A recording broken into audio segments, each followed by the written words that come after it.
turn this over to Jim Waters. And you'll be glad to know I'm not the speaker. Hey, hold your applause, please. I'd be pleased to introduce the speaker today, who is from the royal families. She's not related to me, but so don't make that mistake. Our speaker is Jessica McCloud, who will talk to us about the royal family kids. And you have this little flyer there, and if you want an address where you can send a donation, just go on the website that's listed down below. Oh, I'll let you have this now. Go for it. Thank you so much for having me. My name is Jess McCloud. I do serve as the director of our local chapter of For the Children Royal Family Kids Camp. I know there are a number of issues that plague our communities, and it can seem daunting for one person to have an idea where to plug in to really make a difference in their community. Homelessness, drug use, teen pregnancy, incarceration, and sex trafficking. One of the things that these issues all have in common is they are too often the outcome for children who have spent time in foster care. The mission of For the Children Royal Family Kids Camp is to transform our local communities by interrupting those cycles of neglect, abuse, and abandonment of children in the foster care system.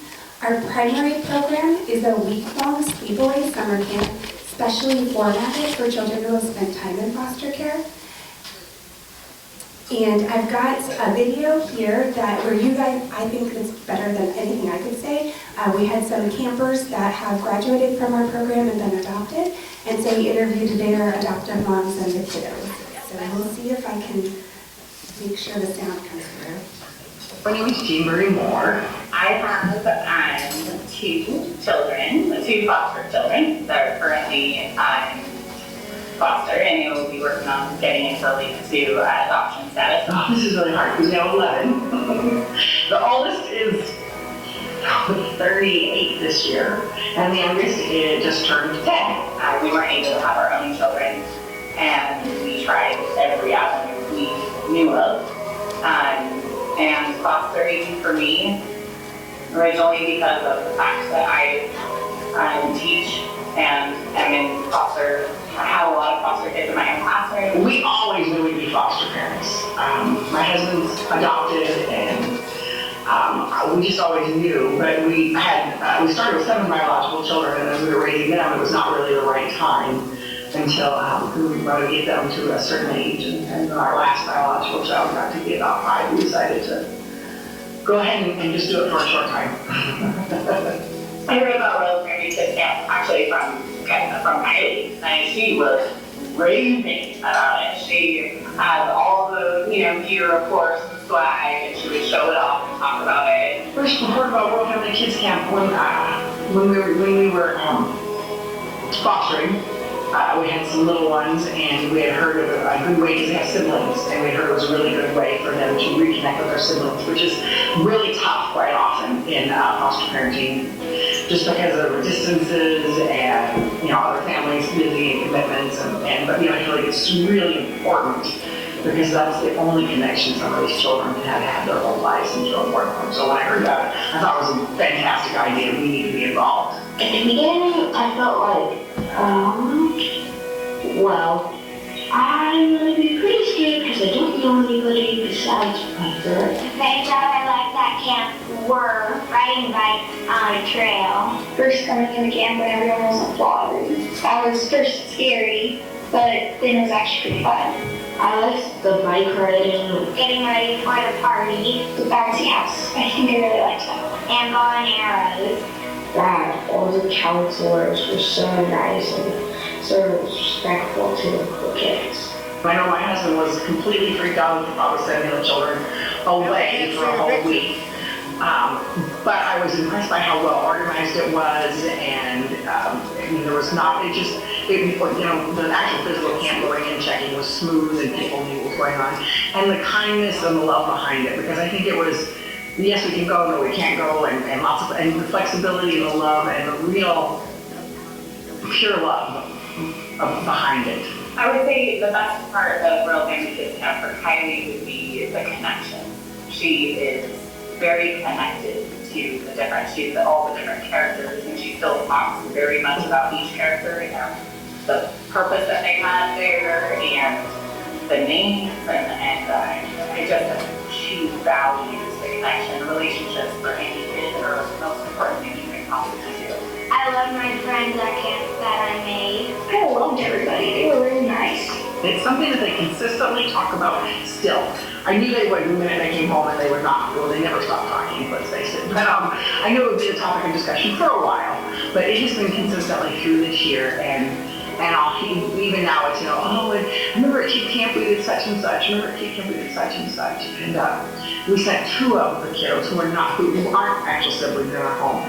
And they were having, I think, the hardest time getting used to each other. They both had been babies, they both were now not babies in the home. And it gave them a connection that I don't think I could have given them in any other way. So that's been a huge blessing. It's been, I would love to say they never ever fight and argue now. Not true, but they do have a shared memory and a shared connection, and I think it strengthened their relationship. What I liked about the people at camp was that they're all very nice. I think I might volunteer at camp. I'm probably going to. I can't even explain how thankful I am for Royal Family Kids Camp for the dedication that they have for these kids because I really appreciate all of these kids for making a huge difference. Well, to anyone thinking about volunteering, they should really try because Royal Family Kids Camp is really fun. It's given them the ability to trust other people. Children come to us not trusting, and why should they? And then we work really hard to build a trusting relationship with them. But it's harder because, well, honestly, sometimes I don't trust other people outside either, because I'm protective of these kids. And to have them be able to see there are other good people in the world. We tell them all the time, all of our children, that you're going to find what you look for. If you're looking for bad, you'll find bad. But if you're looking for good, you'll find good. And I feel like Royal Family Kids Camp help these kids find the good that's out there.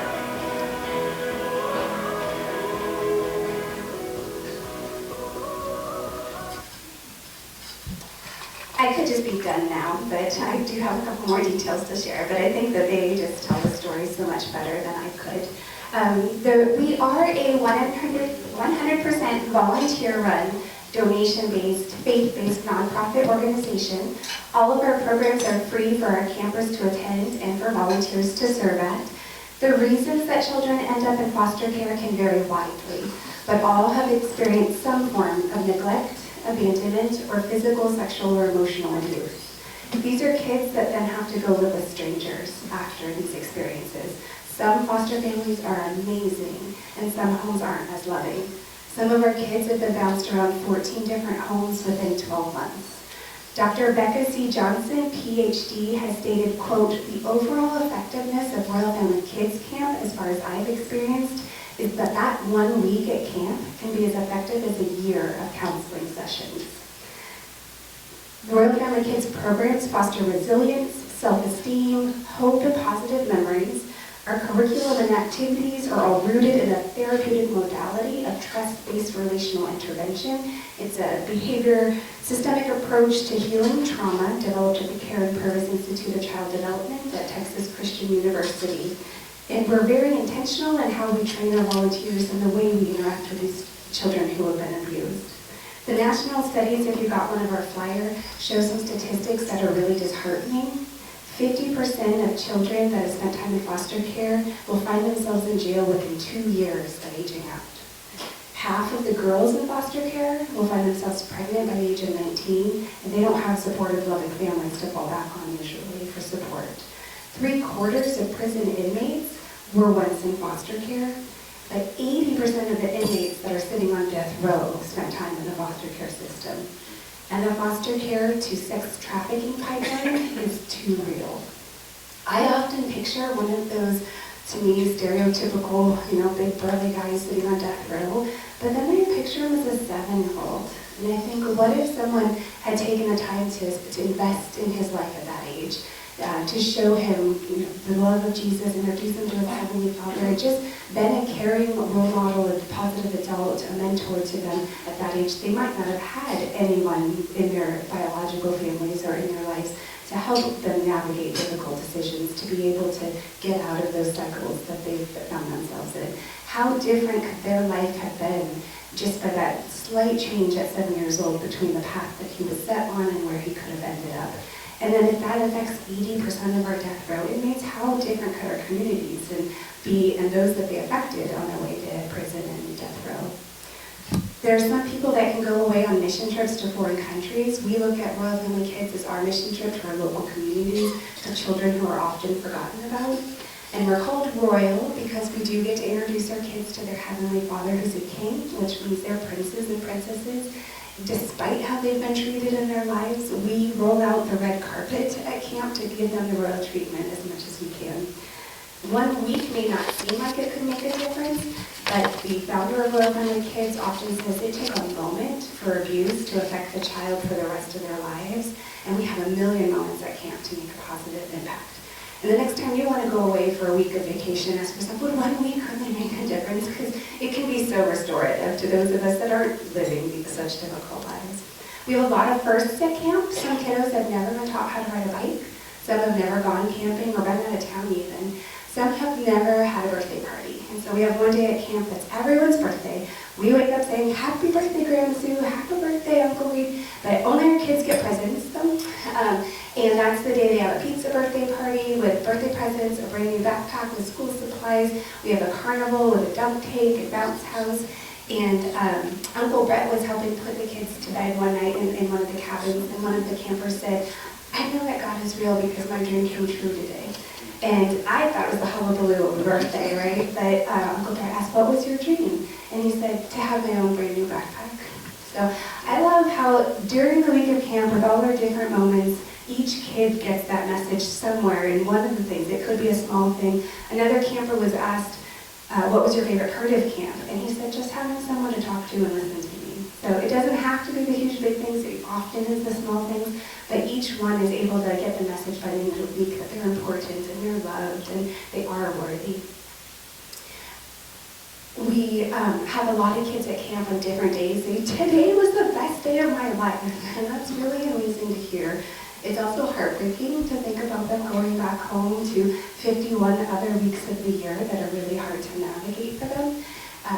Royal Family Kids Camp is phase 1, and phase 2 that we haven't yet been able to launch for our chapter, but we'd like to, is Mentor Club. So we plant seeds the week of camp, and Mentor Club would give us a chance throughout the school year to water those seeds. And right now we're just taking a list of volunteers that say, I can help with that, put my name on the list, and when we have enough, we'll be able to launch it. It would look like about one Saturday morning a month throughout the school year.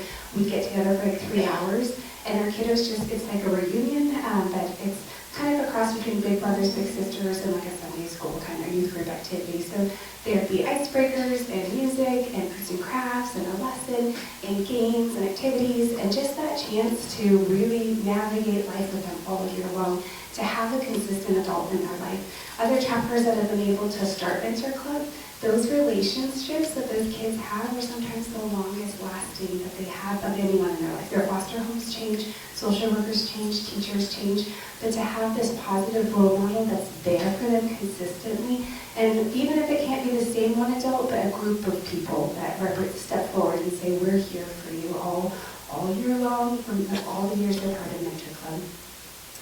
I'll leave you with one last quick story. Lakeisha, in the last time we were able to go away to camp before COVID 2019, as the bus rolls up, you saw the photo of the red carpet that we did have someone donate that we literally can roll out for them. But I let our campers know ahead of time, because I'm on the bus with them on the way to camp, that our camp volunteers are already there at camp. They've been setting up for a day already. They might be a little too excited to see you, so when we pull up, there's cheering and yelling and sign waving. But I said, as each of you get off the bus, I'm going to ask, do you want a quiet welcome or a loud welcome? Because we really try to accommodate where each kiddo is. Like Parker said in his interview, he thought he'd be kind of scared when he got to camp. And then he saw him waving with my husband's one of the counselors. So they open up, and once they realize that we're not scary. But as each kiddo gets off the bus, they don't know, a lot of them don't know anyone yet. And so I'll ask each one, and they'll either say quiet, and so all the volunteers lining the sides of the red carpet, they'll step back, they'll do sign language clapping, They'll squat down even, so we're not all looming over some of our kiddos. A lot of kids that have experienced trauma are even undersized for their age, and so our 7-year-olds can be as small as 5-year-olds. They've been either malnourished for different reasons, and so haven't gotten consistent medical care. So a bunch of adults, looming over them, cheering can be intimidating. So we had some kids stay quiet, we had some stay loud. So just jumping in, I had one camper stay really loud, and I hadn't trained my volunteers for that. So I just had to scream that camper's name in the bullhorn, and everyone got really loud. But all the kids got off. I looked at the back of the bus one more time, and Lakeisha was still back there. And I was like, Lakeisha, it's your turn. And she just was frozen. So I had everyone else leave. I just got her camp counselor, and the two of us sat there and just chatted with her on the back of the bus. So she felt comfortable enough I got to introduce them, and she felt comfortable enough to get off the bus with her. And so that's Monday when the campers get there.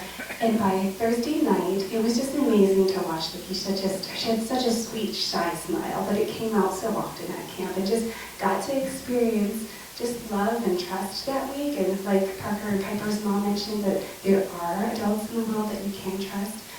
Thursday night, I went through their cabin at bedtime to help make sure they were getting in bed and everything. And I didn't see Lakeisha at first, and then I saw her on the floor underneath the bottom bunk bed, laying on the ground. So I laid down, sort of next to her, out not underneath, but out there a little bit. It's like, hey, Lakeisha, what's going on?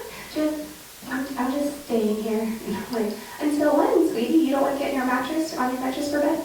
Oh, I'm staying here until next summer. I was like, hey, and one thing we impress upon the kids is camp's not going on without you. We're all leaving. So when you get on the bus tomorrow, we're also driving in our cars and all coming back too. But for her to go from being too scared to get off the bus to feeling so comfortable and loved, and it's just a testament to the volunteers God brings together each year to just love on our kiddos. And I don't know what kind of home she went home to, and we don't know that for a lot of our kiddos, but we just pray that we know God loves them more than we can and can protect them and take care of them even better than we can. But I know for that week of camp that Lakeisha knew she was loved and worthy of love, and that there are people that she can trust out there. As I said, we're volunteer run. We are currently accepting applications. Don't tell anyone this is just for one time only for your group. We're extending it. And someone told me, we'll even do a signing bonus of an extra 50% of your salary. It's zero. But we are extending it another week. The more volunteers we have, the more campers we can serve, and that's just my heart, to serve more kiddos in care. We do have several different ways to serve. We have special trauma-informed training for everyone. And since no adults ever left alone with a child at camp, then we do the buddy system. So if I was a camp counselor, I'd have my 2 girls that are assigned to me, and Cindy would have her 2 girl campers assigned to her. And then we stay in the same cabin pod and do all of our activities together. There's even a 3rd adult in there too, in case one of us has to go to the bathroom in the middle of the night or anything. So no adults ever left alone. But we actually take more support staff behind the scenes than camp counselors.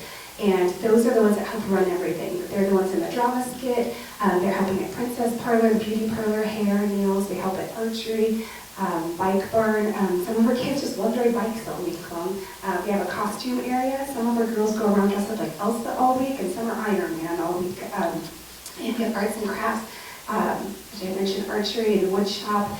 And like I said, our kiddos just need that extra attention, and so just an extra ear to listen to. So some folks, they're just support staff not assigned anywhere, and they're just there to interact with our kiddos. If we have 4 kids between the 2 of us, that still leaves more adults that could help. We could have really great one-on-one time in a room full of people. So at arts and craft or wood shop, I'm helping one, Cindy's helping one, we still have others that need help too. So some of our support staff roles have special names. Reed and Sue Skinner were Camp Grandma and Grandpa last year at our in-town version. Mike and Michelle Casanova were Aunt and Uncle. And I don't know if you caught the photos from the dunk tank photos. Poor Uncle Mike in the dunk tanks. And our kids sometimes are not great shots with the baseball, so they just go up and push it. He was such a good sport about that. We appreciate that. We do have some special support staff that we're still looking for. State licensed counselor or staff, social worker or school counselor. We're required to have one of those, and a camp nurse that can dispense medications with someone at that license level. And we do keep the location of the campground confidential for the safety of the kiddos. They've been removed from their homes for their safety a lot of times, and we're not equipped at camp for some biological parents that might show up wanting their kids back. And we have so many different ways to support us in town as well. Anyone who's not able to go to camp or can go to camp and wants to help in town throughout the year. We've got a variety of fundraisers. One of them is the Royal Tea Party fundraiser. Michelle and her mom have been table hostesses, and I know we've got some others that are interested in that too, where they decorate them. We've got themes from just pure elegance, like Tea Party, to Princess and the Frog, I think, right? And Pirates of the Caribbean and Star Wars and Frozen and just anything in between. So it's a fun time just to come around and see the beautifully decorated tables. But we have costume characters, so the kiddos that get dressed up for the tea party can go get their photos with Elsa and Sleeping Beauty and Captain America, and my husband's Boba Fett from Star Wars each year, and they get autographs. And so we need help helping to run and plan those things. Michelle's on our event planning committee to plan this throughout the year, and then people just to come and support them, attend at them. And to launch Mentor Club, we just need a long enough list of volunteers for that. And the week of camp, since our volunteers already went to the campground, we need a team of volunteers to help run some stuff in town. Our kiddos get dropped off here locally the day after we go to camp, so we need an in-town team of volunteers willing to help process them through registration. And those are the first faces our kids see that they identify with Welcome the Kids. So we're looking for warm, loving people that can just welcome them, and that's also the faces our caregivers go home with, thinking those people are who their kids are with all year, all week long. So, and help process them through registration, then we put them on a bus, and a couple of us go with them to camp. And then Friday, we all come back from camp, and need an in-town team of volunteers there to help check them out, and then we do a quick volunteer appreciation dinner for kiddos too. So there's always ways to help provide meals at volunteer training, the appreciation dinner, whether it's just sponsoring part of it, or buying part of it, or making any part of it. And this will be our third summer having camp for our local chapter. The national office started in the 80s. And we still need help spreading the word. So it's always fun. If you can't come to camp, it's really fun to volunteer other people. So if you can think of anyone that would be a great fit for this, send them a flyer. We're on Facebook, Instagram. We have an emailing list if you'd like to get on that and forward them that information, or just stay up to date about ways to support us throughout the year. The number of volunteers we have does determine the number of campers we can serve. So, and like I said, we would take girls, and then the men are the ones that are the boy counselors. So as much as we always need men and women, we always are most short men. And our boys need to see those positive role models. This is the way you should treat people with respect and dignity. But I also say our girls need to see that, because too often the girl with an abusive dad or something ends up in an abusive relationship themselves. So think of men you can volunteer on your behalf too. So I'm going to invite Reed and or Sue, if she's available, to come up and just share a little bit about their time helping at the in-town day camp this year. You guys can start walking this way if you want. Or slowly, or walking away from me further if you want to. But, yeah. Should I walk to you, Reed? No, I'll walk over. Thank you, guys.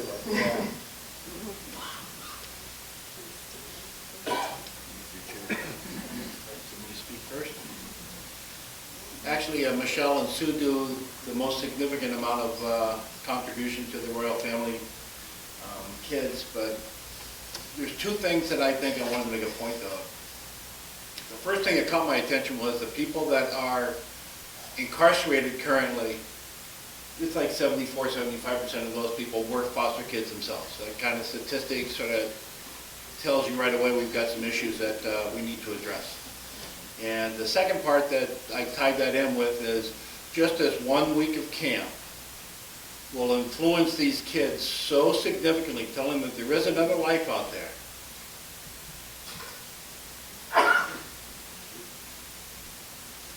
Just being around these kids, Louise, I'm the speaker.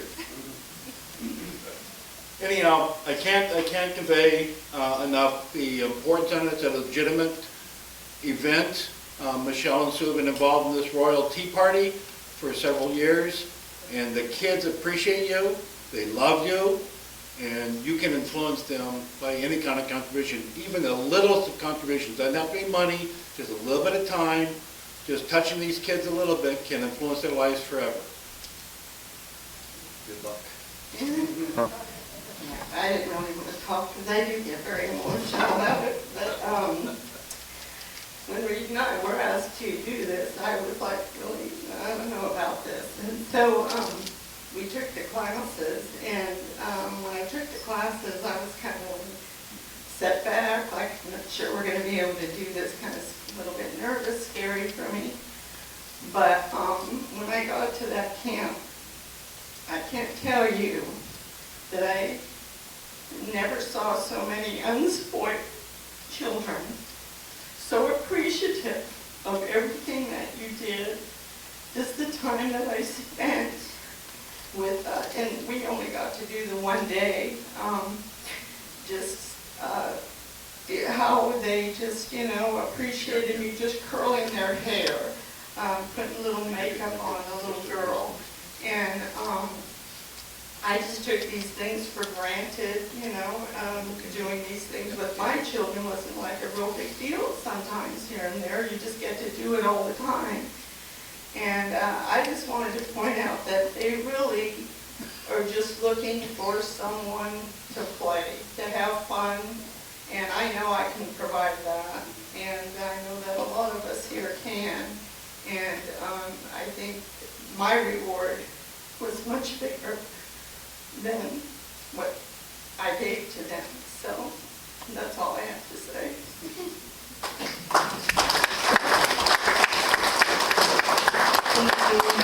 That's it. That's all I love that Sue said that. I can't tell you how many times I've heard that from one of our volunteers, that they felt more blessed to serve than they felt like they were able to make a difference. So that is always my prayer, is that our volunteers get as much out of it as they put into it, and I think they do. So I'm going to be over at that really crowded info table over there. So if you have any questions or want more information, please come over. And the phone number and email on the flyers comes to me. So I'm always happy to talk about camp. So I don't want to take your full time. So thank you guys so much for all that you do for our community and allowing us to share.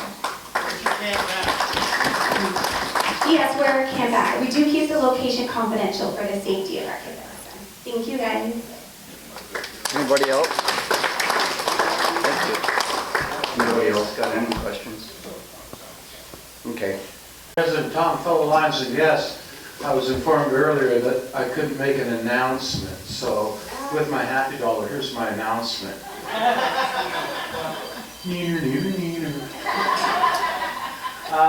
Just have a happy dollar because it was a long week of kettle corn cleanup, chuck wagon cleanup, and it hardly rained at all. That was the best part.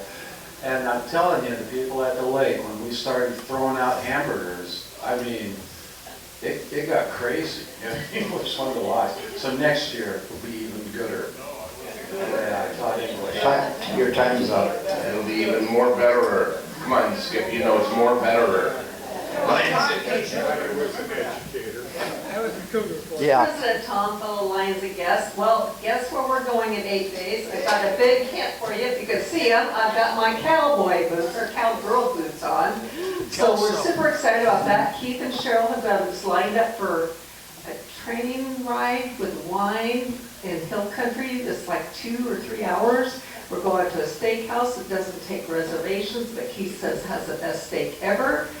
I said, they have like 4 days out of our week lined out, right? I said, I want pool time. I've got a thaw out here.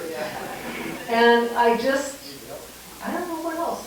Oh, I have a happy dollar. My coworker just yesterday had celebrated her 30th anniversary at our shop. So that's kind of an advertising dollar. Jim was in charge of getting her basket together because after the 25th, I thought, you know, I'm not her supervisor. You guys are her supervisors. You guys need to do it. And I have to say, he did a really good job. He even had the credit card receipts, so she wouldn't see him until after her anniversary. Skippy, did you want to say something else? No, he doesn't have time. Just put your dollar in there. Thank you. Thank you, most gracious President Tom. Fellow Lions guys, I just want to follow up on one vignette from the program that just completed. In my life experience with kids, I have this twitch. We negotiated a contract with the state of Washington foster care system that for some of them, part of their adoption process required them to continue working in our program. We had one young man, I'll remember him my whole life, Damien was his name, and just this big, tough kid. And he was a 9th grader, and he was about 3 years below grade level with everything, and kind of had a snarly attitude. And so I started talking with him, because again, we were seeing him 4 hours a week, and there were 23 of these kids, all different stories that you just, yeah, you want to cry. Just let me tell you some stories. So real quick, so Damien and I got to have a relationship that was pretty positive. So one day, and this just gives you an idea what some of these kids deal with. So Damien, don't mind, how many foster homes have you been in? 7. And I said, 7? He said, yeah, the first 7, 8 years of my life, I wasn't very nice to be around. And again, that's what so many of these kids miss, because they don't have control of their life. There are other people making decisions that pull the rug out. And so as we want to get involved, that's something to remember, that it shouldn't be just, it needs to be more than just one time. You know, to have that relationship and build that trust, that they're willing to talk to you about other stuff, and or that you demonstrate things that they go, I think it would be cool to be a fireman, or I think it would be cool to get a high school diploma, or whatever. That's a long-term commitment. I'm done now, thank you. Daughter's going to have to give your money back. Jim Reineke. And she hands the mic to me. King Lion Tom, full lines of guests, I'll make it fast as I can. $1 is happy dollar, because we may have some sunshine in the next 3 months. The second dollar is an information dollar. Some of you more experienced Lions may remember a Lion by the name of Lyle Williams. I received, I won't go into why I'm on Facebook, but I am, and it's the most useless thing I've ever had in my life. I had a notification that I had a message from Lyle Williams. I went online, and the first thing he said, hi Jim, how you doing? Are you enrolled in the GD program anyway? I said, no, what does it pertain to? Little short messages back and forth. A few hours later, I get a message. He says, it's a grant program by the Small Business Association, giving money to the elderly, those with a hearing loss, and other things. I said, no, I've never heard of it. I get another message back, says, well, I got $100,000, Jim, you should check into this. By the second message, I begin to suspect something, because he never said anything like, how is great birth or anything like that. So I immediately went on the other kind of phone and called Lyle Williams. Lyle says, no, that's not me. I have another friend in the center that received a similar call. So I go back to this informational man and I said, well, it sounds good. Tell me, give me some information about it. He said, I'll give you an email number to contact, and they will let you know the information. And I get a little message there, and I said, that really sounds good. I'll get back to that number as soon as I can contact my financial advisor. I have not heard from him since, but in my sense of duty, I called the police department about it, and the police department said, did you lose any money? I said, no. They said, well, there's nothing we can do about it. But they were careful. Does anybody else have a 12-minute story that has no... Yeah. Oh, wait a minute, I do. I got one. We'll come back, Dave, I promise. We'll be back around. Anybody else want fun thing. This truck pulled into my parking lot. And he drove around the block and pulled back in.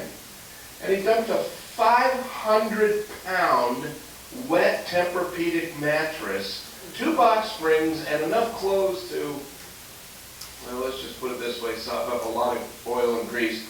And so Saturday I had to go and take that all to the dump.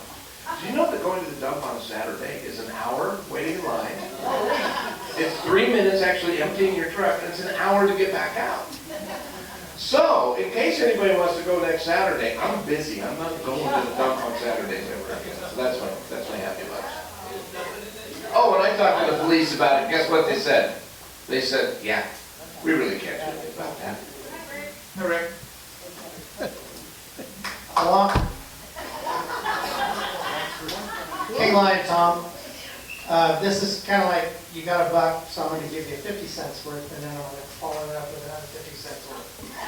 Okay, 50 cents is, thank God I got the truck finally and the trailer positioned in the clubhouse. That was a job. Okay, that's 50 cents. Now the second part of that is, along with the program today, my daughter adopted one of the foster kids, and if nothing else, it'd be pleasant to know that being a grandfather of one is really neat.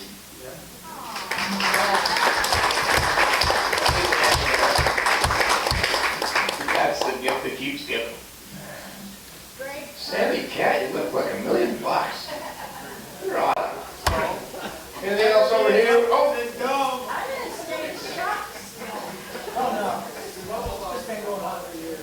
King Lion Tom, the Lions and Guests. A couple of bucks. Try to make it quick, as he says. I went golfing last Friday with my youngest son, who turned 39 that day, and hits the ball about 8 miles, so I never see him much. And anyway, but it was fun playing with him and my oldest grandson, who, thank God, is just in the trees. He reminds me of a lot of Jim Reineke. And anyway, the other happy dollar is that the oldest son went to the Paul McCartney concert last night and kept sending me little messages, videos of Paul singing. And I got to thinking, geez, those are really good songs. But, you know, when I was growing up and stuff, and let's see, 63 they came out there. Geez, those songs are older than my son. So it's nice to know his music's still out there. Oh, one more thing. Rex Bosworth, are you still around? Hey, you get an award back in December for working on the Lions Island.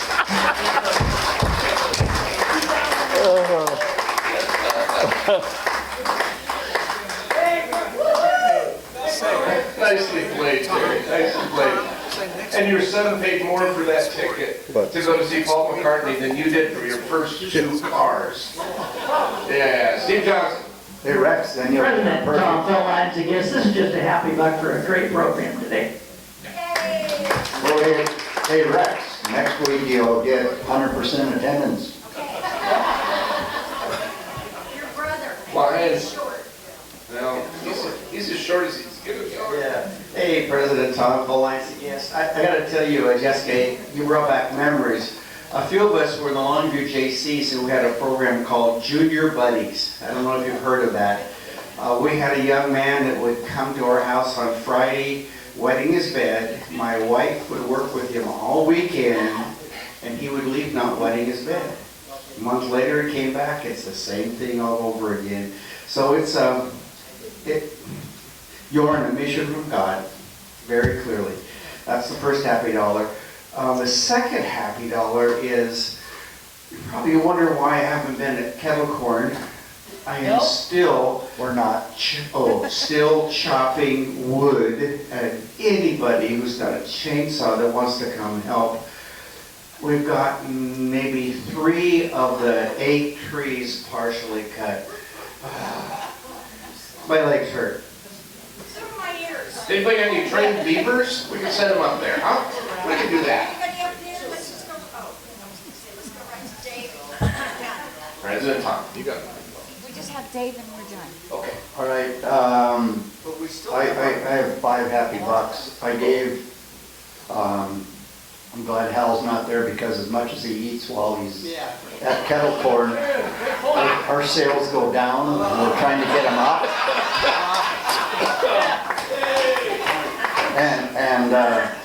And I just wanted to say thank you to everybody that participated last weekend.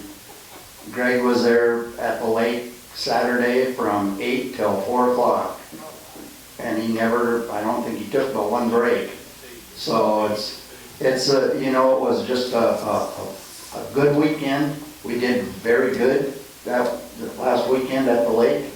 And thanks, Rick, for all the struggles he had getting that wagon in and out of the shop. It's a hassle, man. They took that driveway out and we're struggling. So there's, you know, all kinds of things going on there. So, all right, who do you have? Reed? Reed. President Tom, for all the Lions, no guess. I had 10 happy bucks because my wife was going to go away with her sister for 10 days to Arizona. But with that, my daughter's knowledge, Michelle, I now have a longer list of things to do than I did when my wife was here. So there's my 10 happy bucks almost.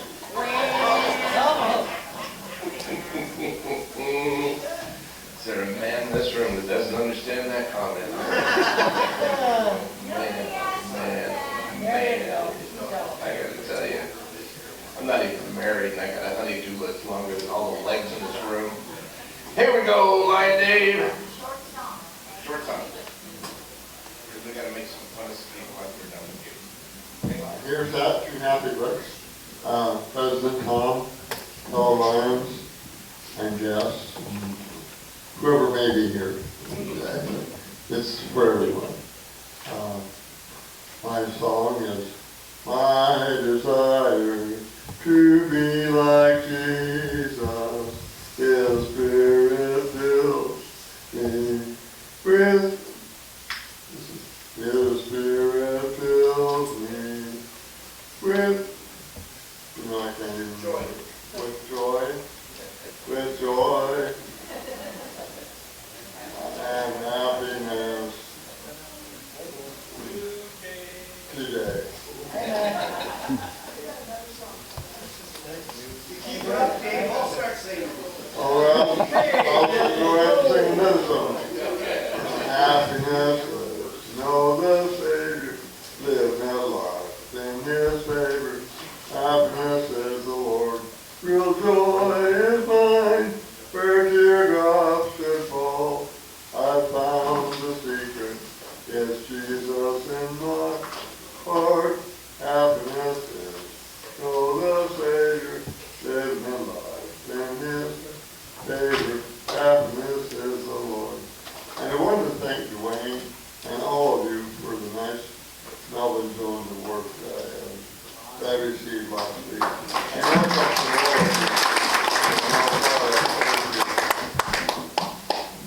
you. Way to go, my friend. Way to go. Up, Jim Waters is raising his hand, and I gotta tell you, he's gotta go to the bathroom. There's something important to say. Yeah, that's right. Oh, Where's the bucket? Right here, pal. I got you. I got you. That's 10 happy bucks. It is. 5 of it is because Cindy Fickett arranged this speaker today. She called me and said, can I have one of those spots? So thank you very much. The other was just in honor of our speaker and her program. Thanks very much, Jim. Sure is nice to have you back here. I think we're done with Happy Bucks. Can we move into our little thing? Go for it. Great. Quick. Oh my goodness. I don't know how many realize it, but the gentleman on his telephone is Phil Olson. This is his last day with us. We have a couple of different things planned. Marilyn, would you like to get the first one organized? So, many here may not be aware, Phil's a past president, past secretary of the club. I was looking at his history, and his first club was Tacoma Downtown Lions. I mean, LCI is wrong? Okay, cool. I was just thinking, It was here and then he moved to there. it was the second club, or whatever. But what was interesting, that's our sponsoring club from when we were started. So, Maryland, how many microphones do we have? Two. One too many. Use that one. I need anyone that participated in the skit that we competed in a spring conference. Please come up and help us out. Okay, the words are on the back. Phil, do you need words? Go ahead. All right, just a quick history. Spring conference, we many times had musical comedy skits. And so I'm sure that we will be a comedy for you today, but this is in honor of Phil, who technically chaired this along with our, I don't know, that girl named Marilyn Patterson and the attorney Joe Nagy, who is not with us anymore, but he helped put the words together and we picked the song. So this theme is about our chuck wagon, right? Okay, I'll start the song. And a one, and a two, and a three. We've got relish, we've got mustard, we've got ketchup at the Lions Chuck Wagon store. We sell hot dogs, we sell burgers, we sell popcorn, and we sell a whole lot more. Old Man Count Corn, we don't buy it, but we fry it in our copper pot. We sell red ropes, cotton candy, we sell snow cones, ice cream. Who could ask for anything more? Who could ask for anything more? We've got relish, we've got mustard, we've got ketchup at the Lions Chuck Wagon store. We sell hot dogs, we sell burgers, we sell popcorn, and we sell a whole lot more. Our chuck wagon, we're not bragging. You will find us at every major event. Pioneer Burger, it's a riot. When you try it, you won't ask for anything more. You won't ask for anything more. And we won first place, by the way. Thank you, Lions. Hey, Hal. Yes. Thank you. We couldn't hear you. Oh, I tried to get closer to the microphone. So, part of us were thinking we were going to roast Phil today, you know? Right. Did you come up with any good jokes? I did. Okay, let's hear it. Let's hear it. I forgot it. Okay. Oh, that's the one he understands. That's the one? Yeah. So, does anybody else remember the whole litany of what happened to Phil over the course of the years? He's a Longview Pioneer Lion, and then he had a job at Montgomery Wards, and that's the first place that I met Phil. And he doesn't remember it because I was young and handsome, and he was old and slow. And I was the guy stealing the dress shirts so I could go have a job interview later. So then Phil does a couple of other things around town. He ends up at Humane Society. Then he ends up at Humane Society in Tacoma, and that's where LCI gets him going to being a member at Tacoma. And then there was the Mount Rushmore Lions. That's right. And then he finally comes back here.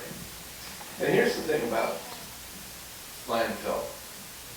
Any time that any president, any secretary, any committee head asked him to do anything, he was the first one to say yes.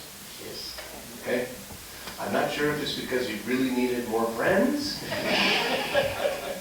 If he just really didn't like, you know, what was going on at other places in his life, but he hung out with us a lot. I can remember times when Phil's, the apron was so grease-filled from bacon hamburgers that you thought, wow, that's really sad. He's going to have to buy a new pair of shoes. Because the grease was dripping off. And I mean, that kind of dedication on a July 4th. I can remember days in some of the children's events that we did, when Phil was just actually trying to steal candy bars. But no, he was actually running alongside some of the kids and trying to help them along, especially the kids that couldn't run as well. It was very cool to watch. Yes, and through the process, my brother and I and Phil had taken a class. In this class, basically, one of the things that it emphasized was putting your heart on the line. And Phil, you put your heart on the line over and over and over again. And I remember that. It was, it's gonna miss you, man. Really am. Looks like Jim Reineke wants to say something. Now we're in trouble. I always want to say something, King Lion. I had the honor of working at the Humane Society under Phil for 5 years, and he was a hard taskmaster. One thing he required was me to play golf with him at the par 3 golf course. The reason was I was the only person he could beat in town. Of course, everybody else beat me, so that let that down. But one of the more memorable trips, he talked me one Saturday into joining him for golf at a Yellow Golf Club.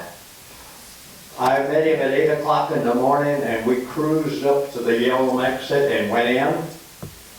We had a I think this was February or March, and there was a storm. I didn't have a pair of golf shoes. I never needed them. I play on flat land, par 3s. Make a long story short, I busted my foot about 9 times. What did you give me, a 10 out of one fall? 9.9. 9.9. But anyway, yeah, it was a great thing. I do remember he told me one time that I was the oldest person he had ever played golf with, and that was 30 years ago. But he was a pleasure to work for, and I'm glad I worked for him and with him. Alrighty, we've only got a minute or so left, Pat. So, Phil, we've got in your own inimitable style, we've got a little certificate for you. You know, a special award. And it's named the Longview Pioneer Lions Certificate of Admiration.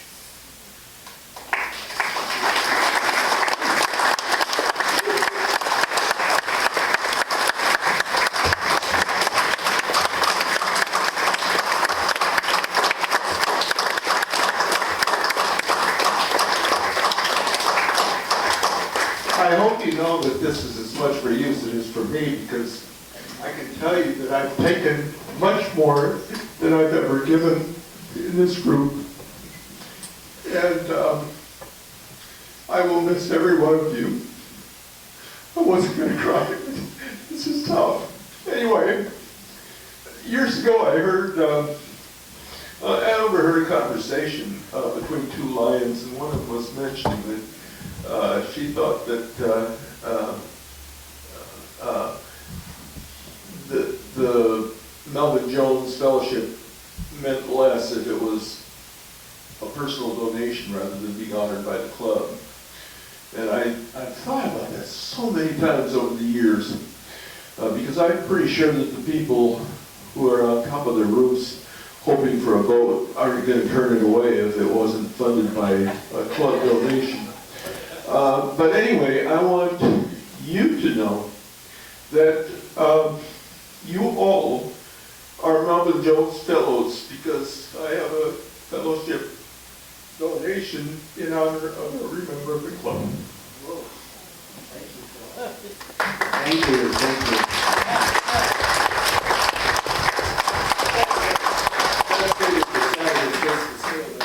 Oh, okay. So, are we through? We're through. I had some good one-liners I was going to use on you, but we ran out of time. I'm sorry, Phil. If I draw the Joker, I'll be leaving town for sure. Yeah. We can tell you that What? Oh, I know. The seagull on 14 at Mcleod. Yeah. Okay, I'm just going to do one real quick announcements here because there's too many people want to. Steve, there's a convention, 13th and 14th, still sign-ups, back at the table, whatever. Louis, concessions on Friday. And Jane went out and put up all the new signups out here. So please go sign up. If you're having trouble getting online, we're gonna start doing it here again, thanks to Jane. Okay, there's a G1 meeting on Monday in Kalama. Signups are back there, you know. If you were on there and you're not going, scratch your name off. Okay, Ron Stoppler had a thing on White Cane. He needs help. Okay, come on, people. You know, got us signed up for 2 stores, and we're gonna have to drop it down to 1 because nobody wants to do it. Come on. I already talked about Jane. Greg, you had, what was yours? He doesn't need it. Okay. So, moving along, let's do our drawings. Jane, while I'm getting this set up, will you do your back there?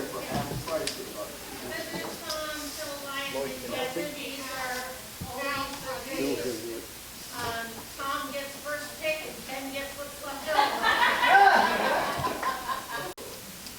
The winner is 354640. Okay, I haven't checked mine yet, so.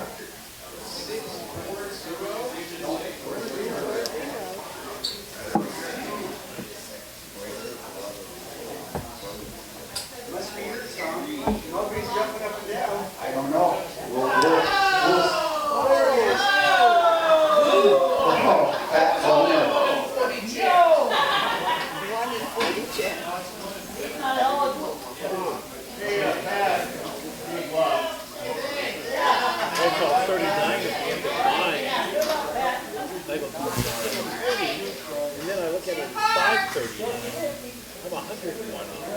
Let's go, we're running late.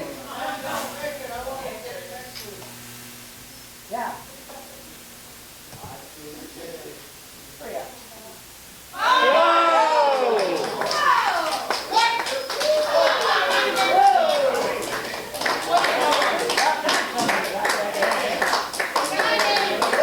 All right, red ticket, 057579.